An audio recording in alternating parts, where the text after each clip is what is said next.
So the first running back that I've talked about so many times, it's kind of insane at this point. I've done a whole video on him, but I'm going to keep banging the drum because I know people haven't seen some of these videos. So the first running back that I think will tank your season at his draft position because he will not live up to it and you will have wished you had drafted him later or not at all is none other than running back number 5, and that is Ashton Jeanty. He was running back 4 ahead of Christian McCaffrey up until, I don't know, the last week or two it seems like, and then he slowly kind of moved up and slowly moved down.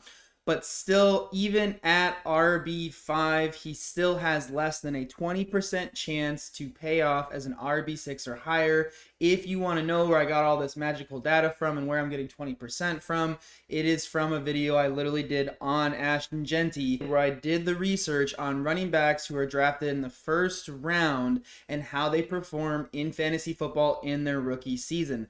Like I said, he has less than a 20% chance to pay off as an RB6 or higher.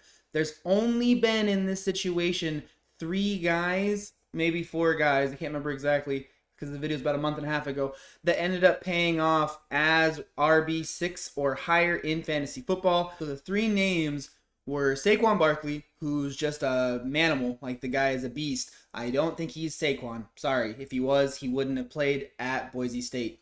The next one was Najee Harris, who had over 300 touches in his rookie season. Najee's also a bigger guy. I don't think we're going to end up seeing Ashton Jeanty get 300 touches and stay healthy on the season. And the third running back was Ezekiel Elliott, Zeke, and he was running behind a top 2, top 3, number 1 offensive line in his rookie season. I believe he was number 3, number 2, number 1, something like that. He was top 3 for certain in his rookie season. The biggest thing we have to remember, the Raiders are not going to score a lot of points. That is facts. The offensive line is not good for the Raiders. I don't care what anybody tells you, what you hear, what you see. They will have a league average at best and bottom 10 more than likely offensive line. Ashton Jeanty, no hate on you. Love the player, love the talent. He's not going into the best situations. And I think that if you had him in Dynasty or you draft him next year, you'll be set up to go. But this year, he's being overdrafted. Consensus on all redraft platforms is RB number 5. Again, no hate on the talent, just hate on the draft position and somebody who you could end up wishing you had been able to draft at RB 9 or 10 and let one of your league mates draft at RB 5. So my next RB is RB 12. It is none other than Kyren Williams from the Los Angeles Rams. He is going as the last RB1 in our redraft platforms. Oh, it pains me to talk about Kyren Williams because of his fantasy stardom. He was an awesome waiver wire pickup. At this point in time, though, Kyren Williams is getting banged up season to season. I understand that he may not be missing sizable chunks of games, but I still do think he is not playing at 100% efficiency because of the injuries that are kind of nagging him throughout the season. So number 1, I'm worried about injury risk because of his size and his health and his past injury problems.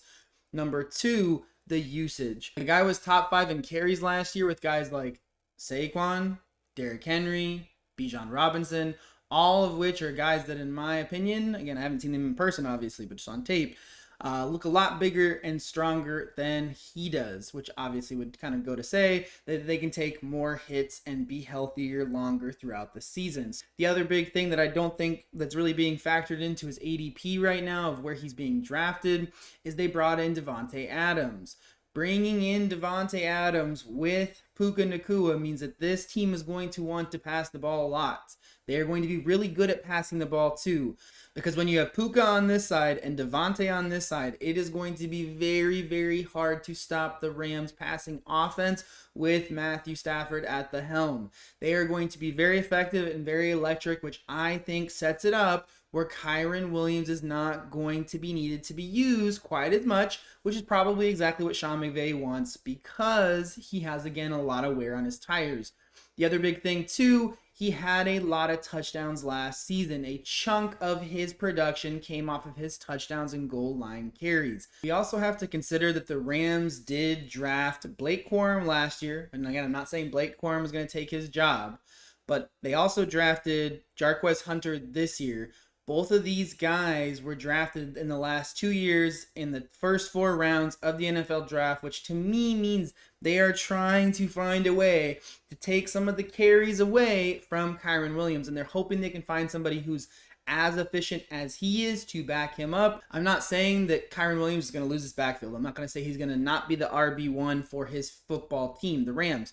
What I am saying is I anticipate seeing, because of lack of efficiency, injury concerns, a reduction in touches, a reduction in goal line carries, a reduction in touchdowns. I don't think that he finishes as an RB1 in fantasy football. If he was, again, going a couple of rounds later, a handful of RBs later, if I could get him as RB 15, 16, 17, I would be happy. I know you're saying, well, that's only like 3 RB, 4 RB spots.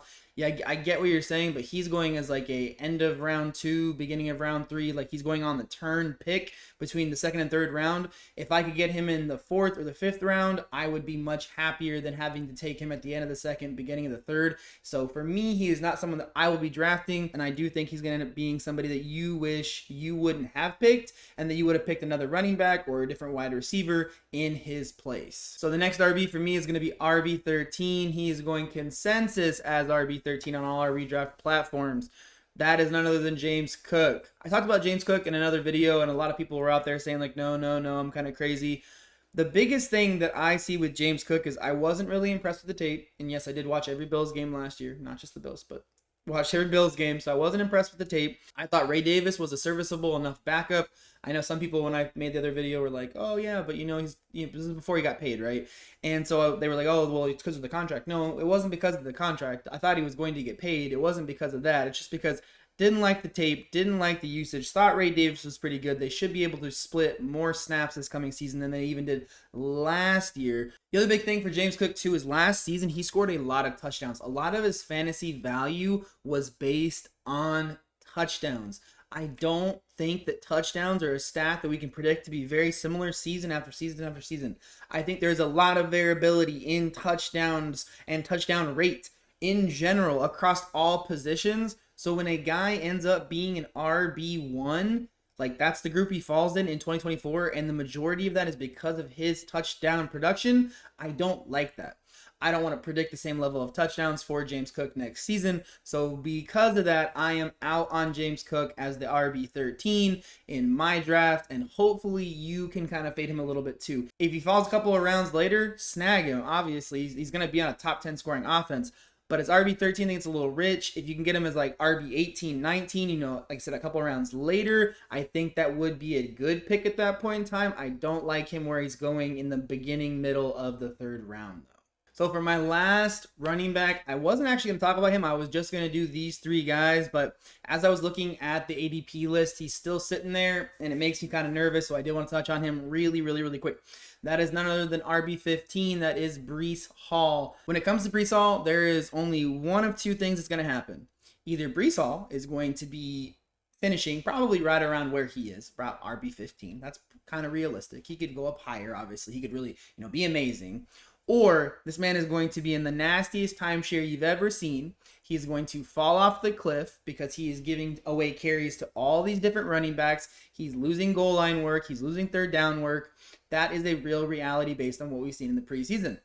But when you get against real NFL defenses and those other running backs on that team aren't as effective against those defenses potentially, that means that Breece Hall could end up getting fed the ball as the primary running back on this team, a team that's going to want to play defense and run the football. So there is the reality where those other running backs aren't as efficient against first-team defenses in the NFL for an entire season. That could set up Breece Hall where he gets a majority of the carries. He dominates. He ends up finishing as RB15, RB12. Like, that is very, very real. The alternative is, again, he's in a timeshare. He's giving away lots of snaps to other players, 3rd down, passing situations, goal line situations, who knows? Gives up a lot of snaps, which would be horrible for him because if he's not getting the touches, he is not going to put up the numbers that we need in fantasy football to equivalent to RB15. The other big factor that we have to consider is this Jets offense by week 5 or 6 could just be going off the rails. It could be a disaster. There's a reality where Justin Fields is just not good. He's not playing well, and this offense is just stagnant. They can't move the ball, they're not scoring points, and they are just getting beat down throughout the season. I'm hoping that's not the case. I'm hoping Justin Fields is good. I'm hoping that he has a resurgence because I like Justin Fields' personality and as a talent and in college. So I'm hoping that's the case, but there is a real possibility that is not what happens, and that Breece Hall and that whole offensive unit for them, whether it's Breece Hall or Garrett Wilson on your fantasy football teams, take a huge nosedive as the season goes along and the offense starts to implode and blow up.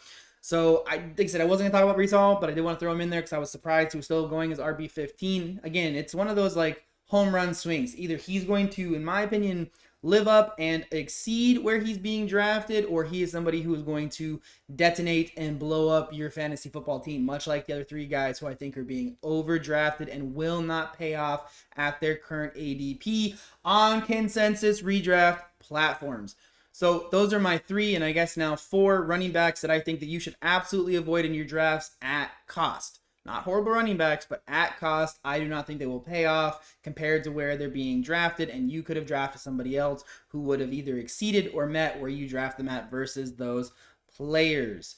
If you are looking for other late round league winners, because maybe you're somebody who's like, Ethan, I got my first 4 or 5 rounds laid out. I know exactly who I'm taking. Don't bother me. Okay, not a problem. But maybe you want to take some more educated dart throws at the end of your draft. You want to have some more information than your league mates do. I have some people that you're not going to see everybody out there on YouTube talking about as my late round league winners. These are guys who I have some faith in that could end up popping as the season goes along. I'll have that video around here somewhere for you. Hopefully this video helps you get just a little bit closer to winning your fantasy football championship in 2025. If it does, 6 months from now, come back, put it in the comments, let me know this video helped. I would love to hear it.